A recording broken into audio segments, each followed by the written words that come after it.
آل Pakistan local government workers federation Sindh کے صدر اور صدر K M C union Syed Zulfiqar Shah نے جہاں وزیر بلدیات وزیر اعلیٰ سندھ کا شکریہ ادا کیا ہے، وہیں بلدیاتی ملازمین کی آواز بنتے ہوئے کہا کہ 15% اضافی تنخواہ بالآخر مل گئی، لیکن پیرامیڈیکل اسٹاف کی کٹوتی کی گئی تنخواہیں واپس نہیں کی گئیں، جو افسوسناک امر ہے۔ مزید کیا کہا، سنیے سید ذوالفقار شاہ کی زبانیں۔ حکومت سندھ سے، وزیر اعلیٰ سندھ سے جو میئر کراچی نے درخواست کی تھی اور وزیر اعظم پاکستان سے درخواست کی تھی 3.5 ارب روپے ہمیں اور 5,591 ریٹائر ملازمین و فیملی پینشنرز کو کموٹیشن کی مد میں ادا کرنے کے لیے درکار ہیں، وہ ابھی تک نہیں ملے۔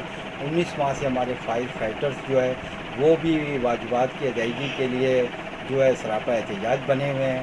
اس کے ساتھ ساتھ احتجاج کی پاداش میں ہمارے فائر بریگیڈ کے 3 فائر فائٹرز جو ہے وہ معطل ہیں۔ اس سلسلے میں میئر کراچی سے ہی بات ہوئی تھی۔ اس کے ساتھ ساتھ ہمارے 11 کے قریب جو ہے وہ میڈیکل کا اسٹاف جو ہے وہ بھی معطل ہے۔